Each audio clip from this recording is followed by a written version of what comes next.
আসসালামু আলাইকুম। আজকে আমরা নতুন একটা টপিক নিয়ে উপস্থিত হয়েছি আজকের অনলাইন ক্লাসে।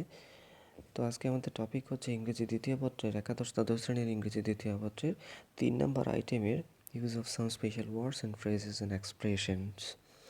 তো সেক্ষেত্রে এটা একটু খেয়াল করলে দেখা যাবে যে ইংরেজি দ্বিতীয় পত্রের একাদশ দ্বাদশ শ্রেণীর দ্বিতীয় পত্রের 12টা আইটেম থেকে 3 নম্বর আইটেম, যেটা ক্লাস 6 থেকে 10 পর্যন্ত ছিল না, একেবারে নতুন একটা আইটেম, তাই একটু ঝামেলা হতেই পারে।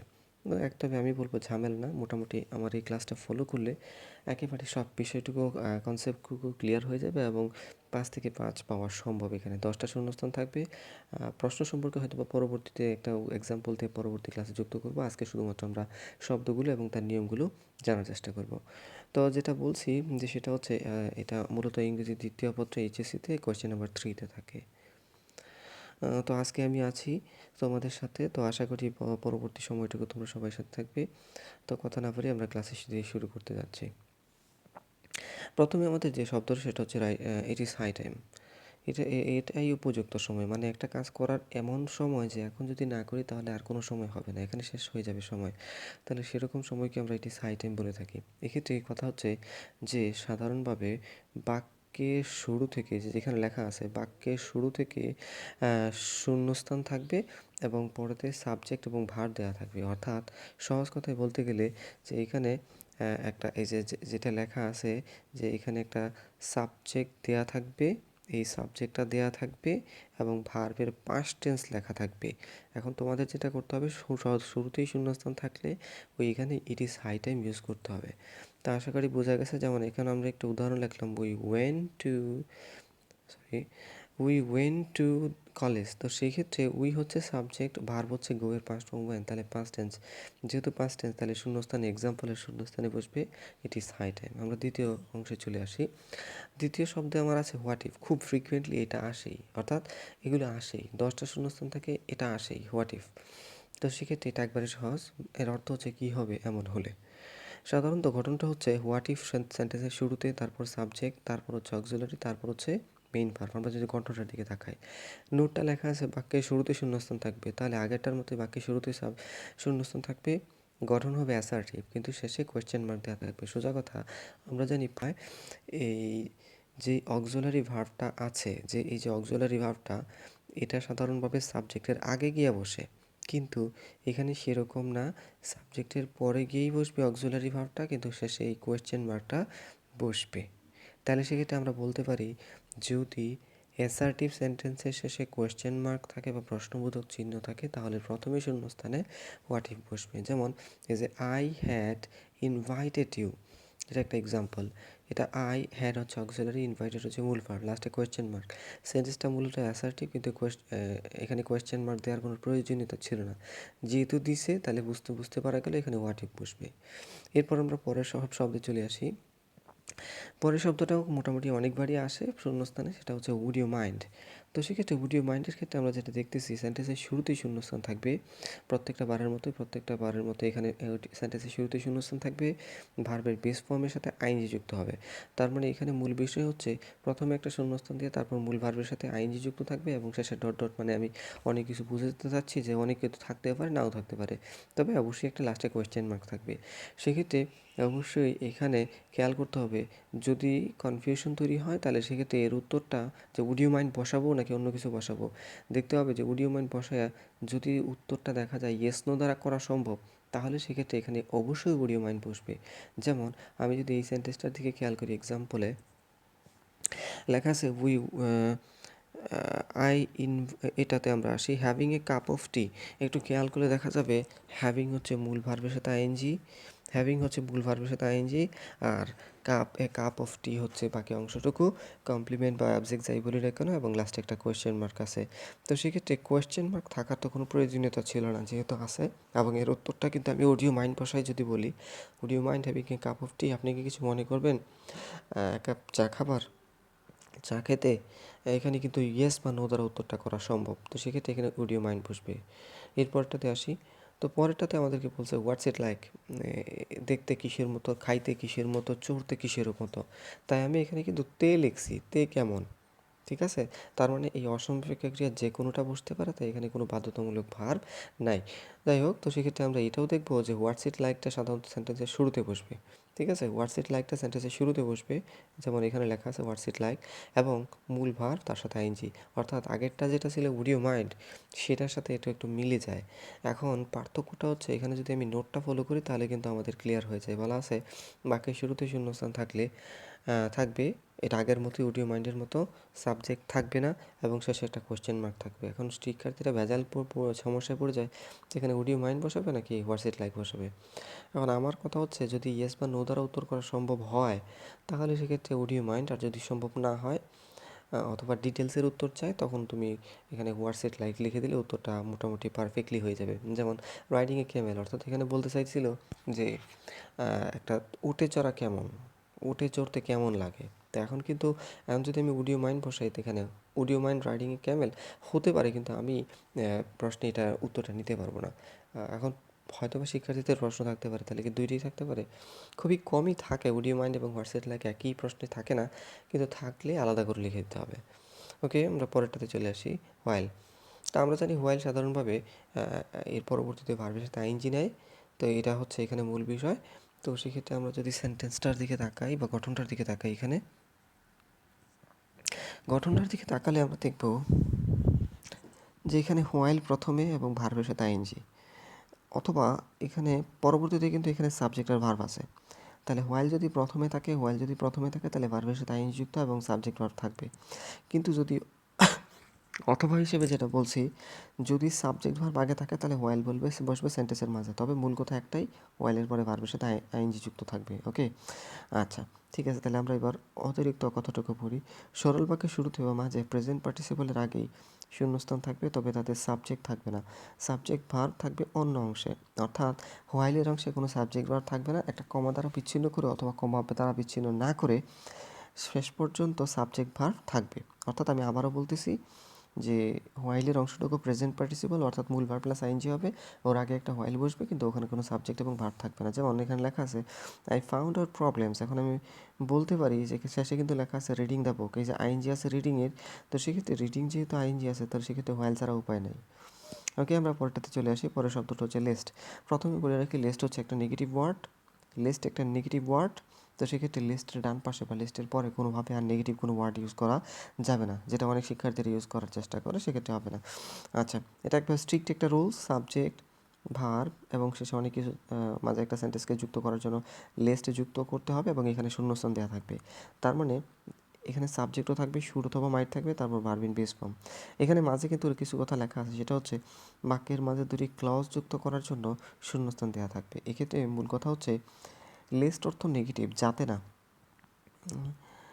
বাক্যের মাঝে শূন্যস্থান থাকবে, অর্থাৎ লেস্ট কোনো ক্ষেত্রেই শেষে বা প্রথমে বসবে না, সেন্টেন্সের মাঝে বসবে। ঠিক আছে, এবং দুদিকে দুটা ক্লজকে যুক্ত করবে, এবং লেস্টের পরের ক্লজটা অর্থাৎ শূন্যস্থানের পরের ক্লজটা যদি দেখা যায় সাবজেক্ট আছে এবং শুড অথবা মাইট, তারপরে সাধারণভাবে মাঝে একটা এখানে লিস্ট বসবে। তবে বলে রাখি, আমরা সাধারণত শুড ইউজ করতে বলি লিস্টের ক্ষেত্রে, কিন্তু কিছু ক্ষেত্রে কোয়েশ্চেনে দেখা যায় যে এখানে অনেক কোয়েশ্চেন সেটার এখানে মাইট ইউজ করে।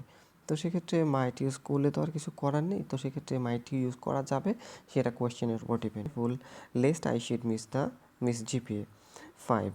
আচ্ছা, সেক্ষেত্রে শুড আছে, সাবজেক্ট আছে, শুড আছে, ভার্ব বেস ফর্ম আছে, তো এখানে লিস্ট বসবে, কারণ সেন্টেন্সের মাঝে বসবে, দুটো সেন্টেন্সের ক্লজের মাঝে। আমরা পরটাতে আসি, আনলেস, যদি না বলা হচ্ছে আনলেস নেগেটিভ ওয়ার্ড, যেটা আমরা আগের মতো বলে রাখছি, আনলেস একটা নেগেটিভ ওয়ার্ড, ওই ইসের মতো, কী বলে, লিস্টের মতো। এক্ষেত্রে আনলেস সেন্টেন্সের শুরুতে বসতে পারে এবং সেন্টেন্সের মাঝেও বসতে পারে।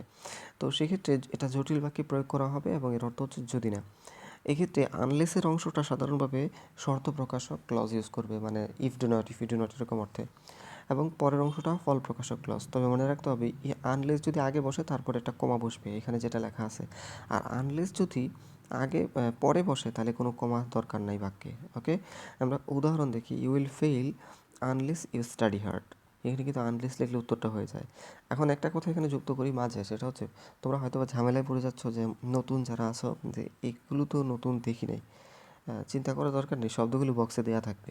তো সেক্ষেত্রে তোমার মুখস্থ করে নিতে হবে না, জাস্ট অর্থটা জানলেই চলবে, গঠনটা জানলেই চলবে। শব্দগুলো বক্সে দেওয়া থাকবে, সঠিকভাবে শুধুমাত্র গঠনটা অনুযায়ী শব্দটা বসায় দিলেই চলবে।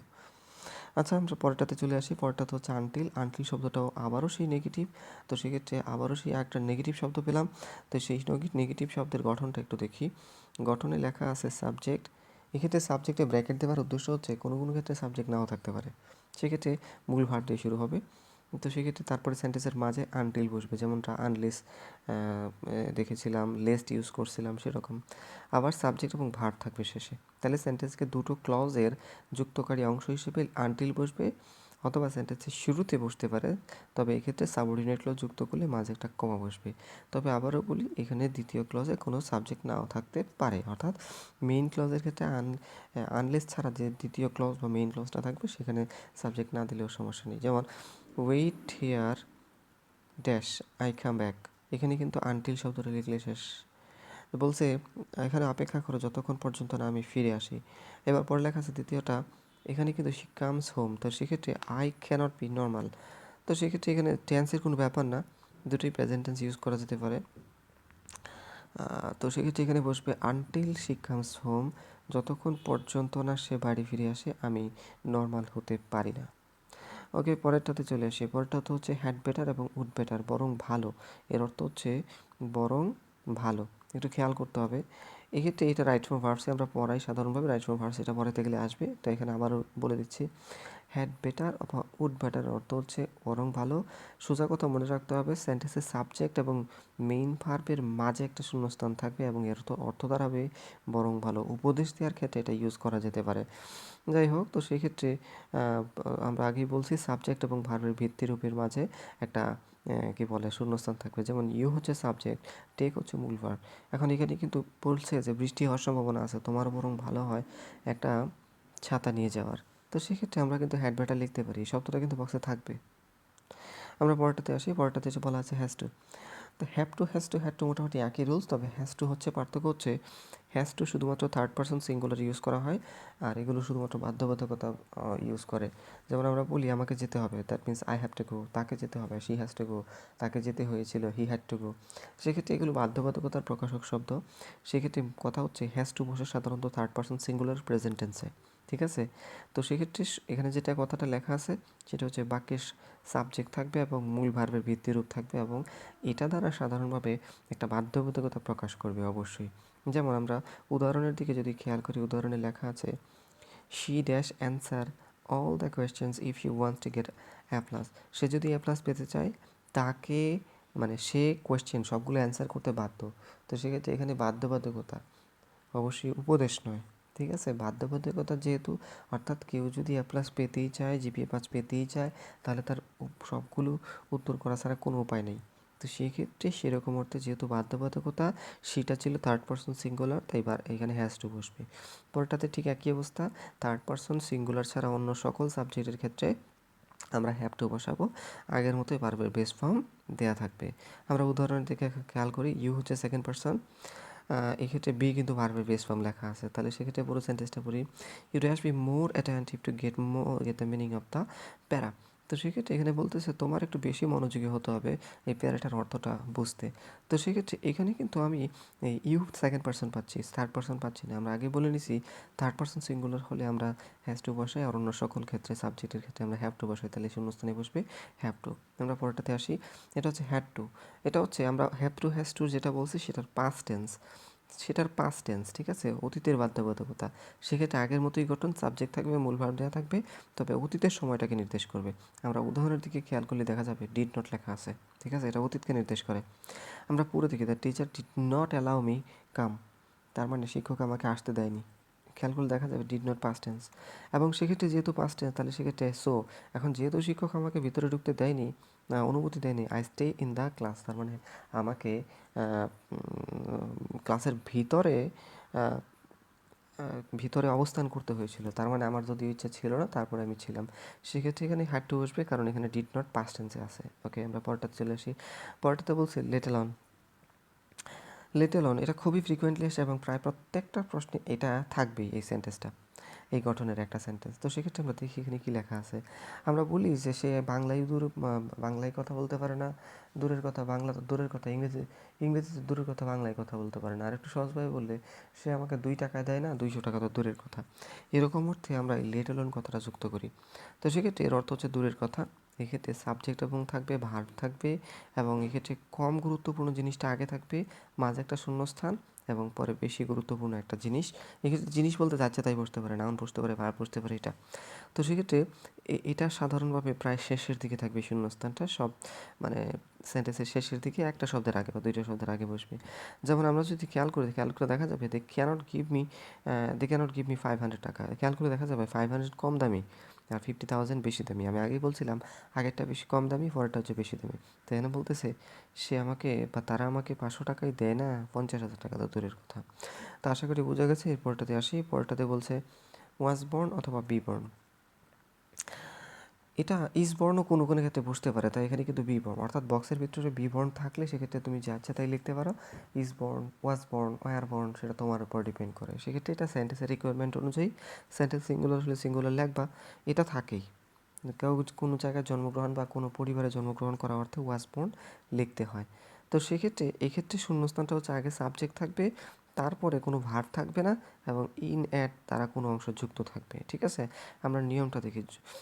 বলছে যে বি ভার্বের ভয়েস পরিবর্তন করে বসানো যাবে, অর্থাৎ যদি বক্সে টু বি ভার্ব অথবা শুধু বি ভার্ব লেখা থাকে, এটাকে তোমার চেঞ্জ করে লিখতে হতে পারে, মানে পরিবর্তন হতে পারে। অন্য কোনো সকল শব্দে পরিবর্তন হয় না সাধারণত। এখানে হবে, উদাহরণ থেকে খেয়াল করি, আই কিন্তু লেখা আছে। এখন যদি মনে করি বি ভার্ব লেখা আছে, তাহলে সেক্ষেত্রে এখানে ওয়াজ বর্ন লিখতে হবে।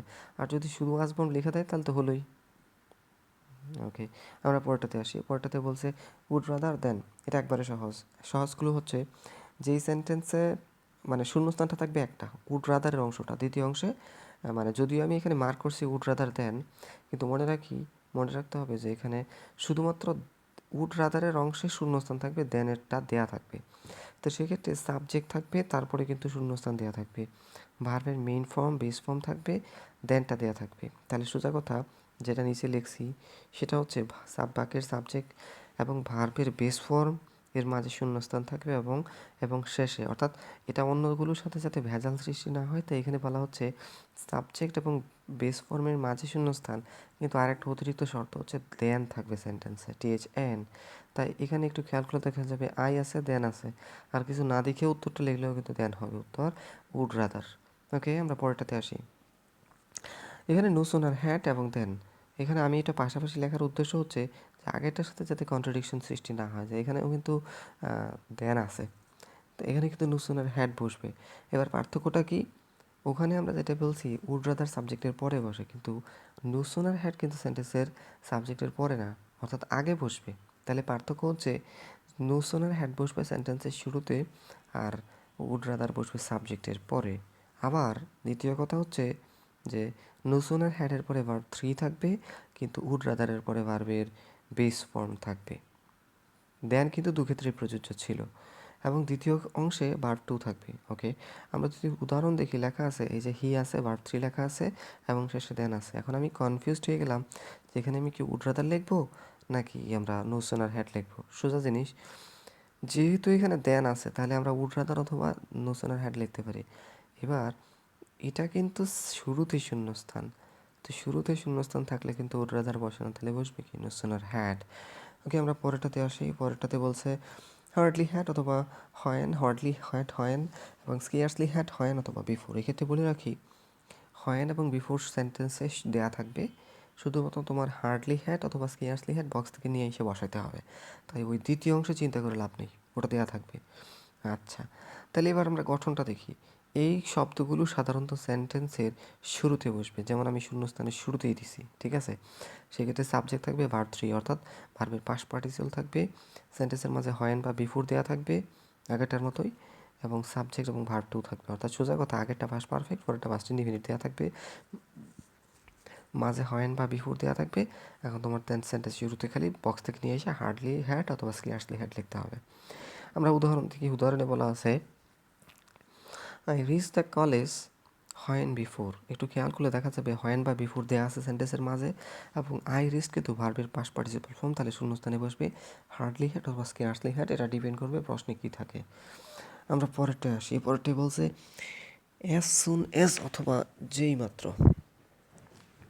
তো এখানে অ্যাজ সুন এস এর কথা হচ্ছে, এর অর্থ হচ্ছে যেই মাত্র, এটা পজিটিভ ওয়ার্ড বা অ্যাফার্মেটিভ ওয়ার্ড। এক্ষেত্রে এটা সেন্টেন্সের শুরুতেও বসতে পারে, মাঝেও বসতে পারে, অর্থাৎ গঠন উল্টে যাবে। এটা কোনো ফিক্স কোনো উত্তর না, মানে ফিক্স জায়গা নাই। সেক্ষেত্রে সাবজেক্ট থাকবে, ভার্ব থাকবে, এদিকেও সাবজেক্ট থাকবে, ভার্ব থাকবে এদিকেও, অর্থাৎ দুদিকে দুটা ক্লজ থাকবে। সেক্ষেত্রে মাঝে একটা শূন্যস্থান থাকতে পারে, অথবা দুইটা ক্লজ কমা দ্বারা যুক্ত হতে পারে, যেমন এখানে লেখা আছে কমা দ্বারা যুক্ত, এবং দুদিকেই দুটা ক্লজ যুক্ত হবে। এবং শুরুতে অ্যাজ সুন অ্যাজ, এটা সেন্টেন্সের উপর অর্থের উপর ডিপেন্ড করে তোমার লিখতে হবে অ্যাজ সুন অ্যাজ। এবং এখানে যদি দেখি খেয়াল করে দেখা যাবে প্রথমেই শূন্যস্থান ওয়েন্ট আউট, পাস্ট ইনডিফিনিট, কিন্তু পাস্ট পারফেক্ট না, দুদিকে একই টেন্স, অর্থাৎ দুদিকে একই টেন্স থাকলে সাধারণভাবে কমা দ্বারা যুক্ত করতে হলে তখন আমরা যেই মাত্র অর্থে অ্যাজ সুন অ্যাজ লিখতে পারি। As soon as you went out the rain started. Okay, আমরা পরেরটাতে চলে আসি। পরেরটাতে বলেছে অ্যাজ লং অ্যাজ, মোটামুটি প্রায় একই রকম অ্যাজ সুন অ্যাজ এবং অ্যাজ লং অ্যাজ। তো সেক্ষেত্রে এখানে বলা হচ্ছে অ্যাজ লং অ্যাজ, এটাও সেই আগের মতোই অবস্থা, অ্যাজ সুন অ্যাজ যেরকম ছিল সেন্টেন্সের মাঝে অথবা প্রথমে একই।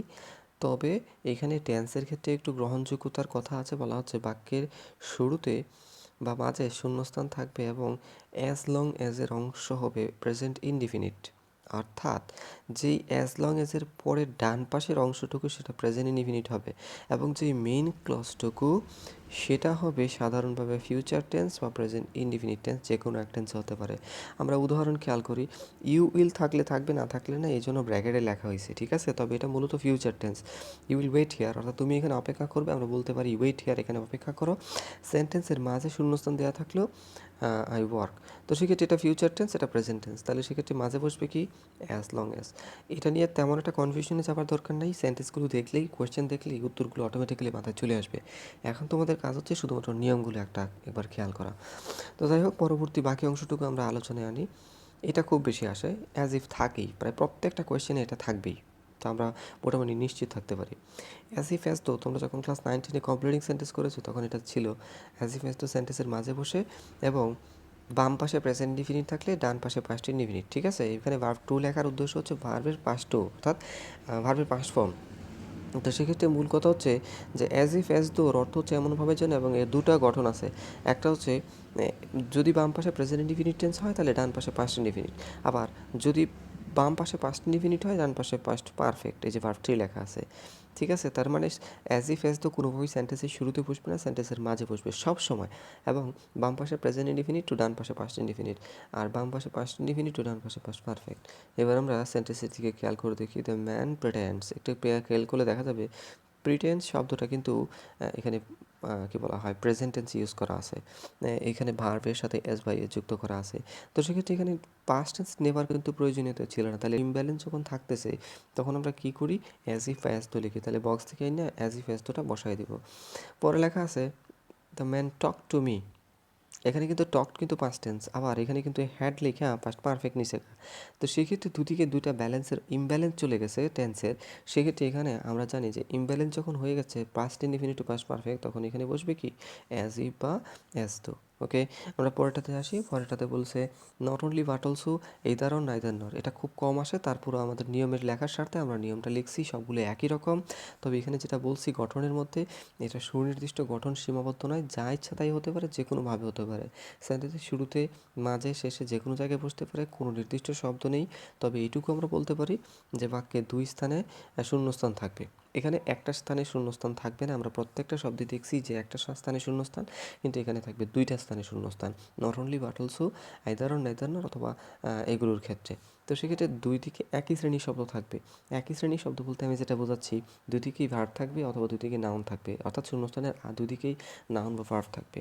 যেমন আমি লেখছি দ্য বয় গট, এখানে কিন্তু প্রাইজ একটা নাউন, প্রেইজ একটা নাউন, তো সেক্ষেত্রে দুটো শূন্যস্থান, দুটো শর্তই পূরণ হয়ে গেছে, দুদিকে একই শ্রেণীর শব্দ প্লাস এখানে দুটো শূন্যস্থান। তাহলে আমরা আগেই বলে রাখছি যে যখন দুটো শূন্যস্থান থাকবে এবং দুদিকে একই শ্রেণীর শব্দ থাকবে তখন not only but also either or neither nor. এখন তোমরা হয়তো প্রশ্ন করবে তাহলে আমরা তিনটা থেকে কোনটা বসাবো, বক্সে যে কোনো একটা দেওয়া থাকবে, অধিকাংশ ক্ষেত্রে একটাই দেওয়া থাকে, কনফিউশন সৃষ্টি করা হয় না।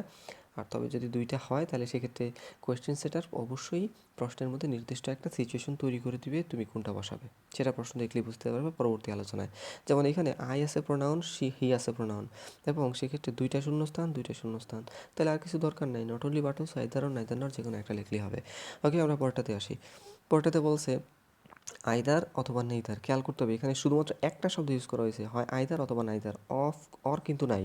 তো সেই ক্ষেত্রে এটা সেন্টেন্সের শুরুতে বসবে, অথবা কোনো কোনো ক্ষেত্রে শেষেও বসতে পারে, মাঝেও বসতে পারে, কোনো ফিক্স উত্তর নাই। তারপর আমরা জেনারেলাইজ করছি এখানে শুরুতে, তবে এখানে অধিকাংশ ক্ষেত্রেই অফ দ্বারা যুক্ত থাকবে। এখানে আগেরটাতে যেমন ছিল অফ ছিল না, এখানে অফ দ্বারা যুক্ত থাকবে, এবং এক্ষেত্রে পরবর্তীতে অন্য কিছু বুঝতে পারে। সেক্ষেত্রে আমরা দেখি এক্সাম্পলটা। তবে এখানে কথাটা মনে রাখতে হবে, তবে সেক্ষেত্রে শূন্যস্থান থাকবে একটি, দুইটা না। আইদার অর নাইদার নট থাকলে যেরকম দুইটা হয়, এখানে একরকম না, একটা শূন্যস্থান। এবার আমরা শুরুতে দেখি dash of the two boys. খেয়াল করতে হবে এখানে টু কথাটা আছে, অর্থাৎ মূলত দুইজন বা দুইজন ব্যক্তি বা বস্তুর মধ্যে তুলনা বোঝাবে, অথবা কম্প্যারিজন বোঝাবে, অথবা কথাটা বলবে। তবে আলাদা আলাদাভাবে বোঝায়, সেক্ষেত্রে এই যে দেখা যাক টু বয়েজ, তো সেই ক্ষেত্রে এখানে কিন্তু আইদারও লেখা যায়, নাইদারও লেখা যায়। এখন আবারও সেই প্রশ্ন আসতে পারে আমি কোনটা বসাবো, এটা প্রশ্নের উপর ডিপেন্ড করবে, প্রশ্নে কোনটা দেওয়া থাকে, দুইটাই দেওয়া থাকবে না, যে কোনো একটা দেওয়া থাকবে।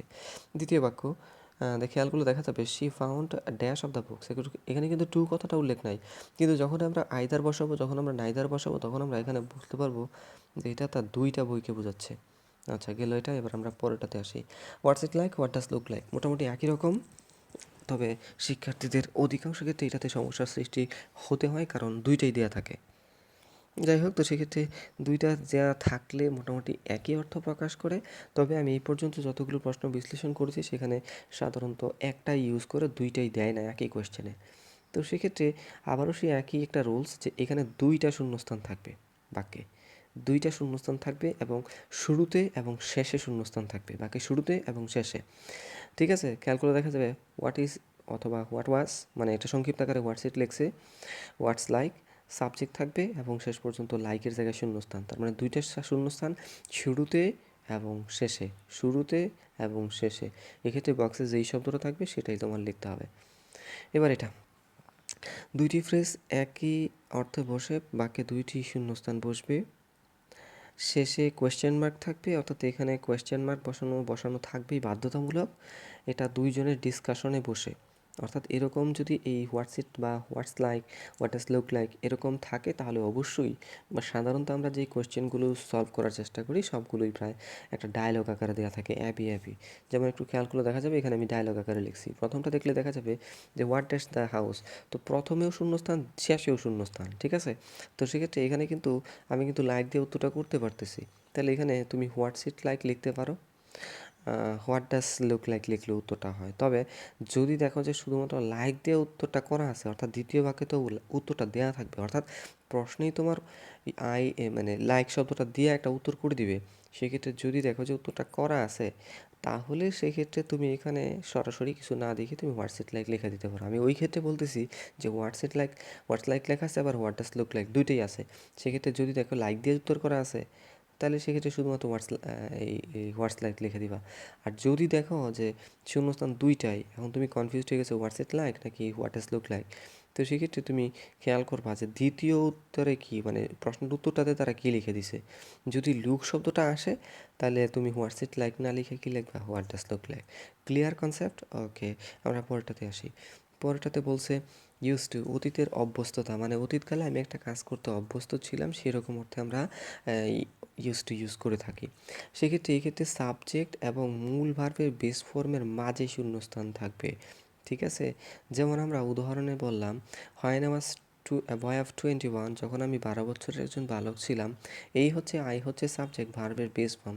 এখন আমি বললাম যে যখন আমি 12 বছরের একজন বালক ছিলাম, তখন আমি নদীর তীরে হাঁটতাম, এটা আমার অতীতের অভ্যাস, যে আমি যে হাঁটতাম, নিয়মিতই হাঁটতাম। তাহলে সেক্ষেত্রে এটা যেহেতু অভ্যাস বোঝাচ্ছে, তখন আমার বক্স থেকে কী নিতে হবে, ইউজড টু। এটা আমার বক্স থেকে শব্দটা নিয়ে সঠিক শূন্যস্থানে সঠিক অর্থ অনুযায়ী লিখতে হবে। পরের নিয়মটা আমরা দেখি, পরের রুলসটা কি, এটা পাস্ট টেন্সে।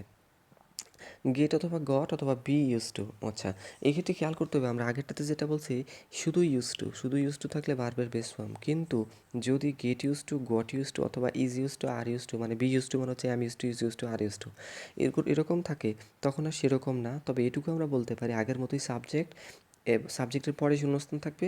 তবে আগেরটা যেটা ছিল শুধু ইউজ টুর পরে ভার্বের বেস ফর্ম, এখানে বেস ফর্মের সাথে আইএনজি যুক্ত থাকবে, কারণ আমরা জানি get use to, got use to অথবা বি ইউজ টু অর্থাৎ am use to, is use to, are use টুর পরবর্তীতে একটা ভার্বের সাথে আইএনজি যুক্ত হয়। ক্লিয়ার? আমরা এখানে এক্সট্রা কথাটা বলি, বাকি সাবজেক্ট এবং ভার্বের বেস ফর্মের সাথে আইএনজি যুক্ত থাকবে এবং মাঝে শূন্যস্থান থাকবে। আমরা এখানে খেয়াল করি আই হচ্ছে সাবজেক্ট, এখানে কিন্তু শুধু ওয়াজ থাকলে ইউজ টু হতো, কিন্তু আইএনজি দিয়ে কিন্তু ভেজালটা হয়ে গেছে, তাই এখানে কী ইউজ করতে হবে? Get use to, got use to অথবা is use to, am use to অথবা ওয়াজ ইউজ টু। এখন তুমি হয়তো প্রশ্ন করবা যে আমি কোনটা বসাবো, যে কোনো একটা বক্সে দেওয়া থাকবে, তোমার সেটাই লিখতে হবে। আচ্ছা, আমরা পরেরটাতে আসি। মোটামুটি প্রায় শেষের দিকে আমরা চলে আসছি। এখানে ইন্ট্রোডাক্টরি দেয়ার ইউজ করা হয়েছে। ক্লাস 9-10 যখন ছিলা তখন গ্রামার আইটেমে যদিও সরাসরি ছিল না, তবে সিলেবাসে লেখা থাকতো ইউজ অফ ইন্ট্রোডাক্টরি দেয়ার এবং ইন্ট্রোডাক্টরি ইট। এখানেও ঠিক একই অবস্থা, ইন্ট্রোডাক্টরি দেয়ার আছে, ইন্ট্রোডাক্টরি ইট আছে, এটা তোমাদেরকে ব্যবহার করতে হবে। এখন আমরা জানি এরকম সেন্টেন্সগুলোকে সাধারণত ইনভার্স সেন্টেন্স বলা হয়। দেয়ার কোনো সেন্টেন্সের সাবজেক্ট হয় না, সাধারণত দেয়ার শুধুমাত্র সেন্টেন্সটাকে তৈরি করার জন্য ইউজ করা হয়। সেক্ষেত্রে সাবজেক্টটা থাকে ভার্বের পরে, এটাকে ইনভার্স সেন্টেন্স বলে। ইনভার্স সেন্টেন্স মানে হচ্ছে ডাম্ব একটা সাবজেক্ট ইউজ করে প্রথমে ভার্বটা লিখে সাবজেক্টটা পড়ে চলে যাওয়া, অর্থাৎ সেন্টেন্সে সাধারণত সাবজেক্ট বসে ভার্বের আগে, কিন্তু এই ডাম সাবজেক্টগুলো ইট এবং দেয়ার, এগুলোকে বলা হয় প্রিপারেটরি ইট বা দেয়ার অথবা ইন্ট্রোডাক্টরি ইট বা দেয়ার। এগুলোর ক্ষেত্রে এগুলো সাবজেক্ট না, সাবজেক্টটা তার ভার্বের পরে চলে যায়, এরকম সেন্টেন্সকে আমরা ইনভার্স সেন্টেন্স বলে থাকি। আমরা রুলসটা একটু খেয়াল করি এখানে কী লিখছি। সেক্ষেত্রে এটা অবশ্যই সেন্টেন্সের শুরুতে শূন্যস্থান থাকবে, যেটা আমি এখানে লেখার চেষ্টা করেছি, এবং ভার্ব দেয়া থাকবে। তাই সাবজেক্টের স্থানে ফাঁকা থাকবে যেখানে এমটি সাবজেক্ট বসবে। এখন আমরা এমটি সাবজেক্ট যেটা বলি ওটা ইন্ট্রোডাক্টরি দেয়ার, ঠিক আছে? কিছু কিছু বইয়ের মধ্যে এমটি সাবজেক্ট লেখা, তাই আমি এটা লিখলাম। যাই হোক, মানে খালি সাবজেক্ট, মানে এটা কোনো সাবজেক্ট না। তাহলে শর্টকাট রুলস, সেন্টেন্সের শুরুতে থাকবে শূন্যস্থান, ভার্ব থাকবে তারপরে, কিন্তু আমরা সাধারণভাবে সাবজেক্টটা পাবো ভার্বের পরে, ঠিক আছে? আচ্ছা, সেন্টেন্সটা দেখলেই বোঝা যাবে। আমরা একটা উদাহরণ দেখি, dash is something inside the room. আমরা বলতে পারি যে there is something inside the room, বক্সে হয়তো বা দেয়ারটা দেওয়া থাকবে অথবা ইটটা দেওয়া থাকবে।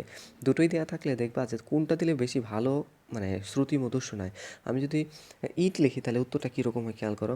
It is something inside the room, এটা তেমন একটা ভালো একটা সেন্টেন্স হচ্ছে না, তবে দেয়ার দিলে কিন্তু পারফেক্ট। দ্বিতীয় বাক্যের দিকে খেয়াল করো, there lived an old man, এরকম কিন্তু কমপ্লেটিং স্টোরিতে প্রচুর পরিমাণে সেন্টেন্স পড়ছো তোমরা, সেক্ষেত্রে এটা ভুল হওয়ার কথা না।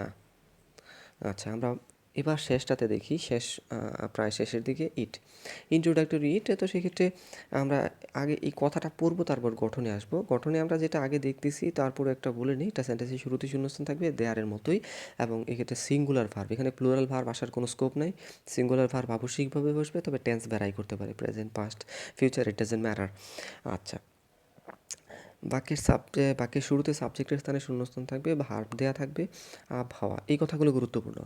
আবহাওয়া, সময়, ঋতু, বৃষ্টি হওয়া ইত্যাদি অর্থে এমটি সাবজেক্ট হয়ে ইন্ট্রোডাক্টরি ইট বসে অধিকাংশ ক্ষেত্রে, কিন্তু এটাই কিন্তু সীমাবদ্ধ নয়, এর বাইরেও কিন্তু থাকবে। তবে ম্যাক্সিমাম ক্ষেত্রে বলবো যে আবহাওয়া, সময়, ঋতু, বৃষ্টি হওয়া ইত্যাদি অর্থে আমরা এমটি সাবজেক্ট হিসেবে এটা ব্যবহার করতে পারি। যদি আমি বলি যে তোমার প্রশ্ন করি যে বৃষ্টি হচ্ছে ইংরেজি করো, তুমি কি বলবে? এটা কিন্তু অবশ্যই বলবে না যে রেইন ইজ রিডিং, ঠিক আছে? তো সেক্ষেত্রে তোমার এটার উত্তরটা কী করতে হবে? ইট ইজ রেইনিং, কারণ এখানে কোনো সাবজেক্ট থাকছে না। তো যেহেতু সাবজেক্ট থাকছে না, তো সেক্ষেত্রে আমরা বলতেছি এটা হচ্ছে এমটি সাবজেক্ট। তো সেক্ষেত্রে এমটি সাবজেক্ট অর্থে যখন আবহাওয়া বোঝাচ্ছে, বৃষ্টি বোঝাচ্ছে, বৃষ্টি হওয়া বোঝাচ্ছে, তখন কী বসবে? ইট। আমরা উদাহরণ দেখি, ড্যাশ ইজ 10 PM, খেয়াল করো এটা কিন্তু 10 PM, এটা একটা সময়। বাক্যটা দেখলেই বুঝতে পারবে যে প্রশ্নের মধ্যে বাক্যটা দেখলেই উত্তরটার ক্লুটা বেরিয়ে যাবে। সময় আছে, সাবজেক্টের স্থানে শূন্যস্থান, তাহলে আমাদের আর কিছু চিন্তা করার দরকার নেই, আমরা কী লিখবো? It. Next sentence, takes about 1 hour to come here. তো এখানে বলতেছে যে এখানে আসতে প্রায় 1 ঘন্টা সময় লাগে। এখানে কিন্তু সাবজেক্টের কিছুই নাই। যখনই তুমি সাবজেক্ট নিয়ে হাবুডুবু খাচ্ছ, তখন তুমি ইট বা দেয়ার লিখতে পারো, আর এখানে ইট লিখলে উত্তরটা হয়ে যায়। আচ্ছা, ঠিক আছে, তাহলে সেক্ষেত্রে এটা আসে মোটামুটি অনেকবারই, তো সেক্ষেত্রে এটা নিয়ে আশা করি সমস্যা হবে না। তারপর সমস্যা হলে অবশ্যই কমেন্ট বক্সে লিখবে যে কী কী সমস্যা হচ্ছে। এবার আমরা একটু ব্যতিক্রম একটা শব্দ দেখব, এবং এটা খুব বেশি আসে না, কিন্তু এটা অধিকাংশ শিক্ষার্থীর অজানা। তো সেক্ষেত্রে অজানার কারণটাকে একটু খেয়াল করি যে বাট অর্থ কিন্তু ফর অর্থ জন্য, এই দুইটা শব্দের সাথে অর্থের কোনো সম্পর্ক নেই। খেয়াল করো, অর্থটা হচ্ছে যদি না হতো, যদি না থাকতো। আমি একটা বাংলা বাক্য বলি, আমরা যদি বলি যদি তোমার সাহায্য না থাকতো আমি নিশ্চিত ফেল করতাম। যদি তোমার সময় মতো আগমন না ঘটতো আমি বিপদে পড়তাম। এই যে যদি না হতো, যদি না থাকতো, সেক্ষেত্রে এটা সাধারণভাবে এই যে লেখছে যে সেন্টেন্সের শুরুতে শূন্যস্থান থাকবে এবং পরের অংশে শর্ত পূরণ না হলে কি হতো তা বোঝায়।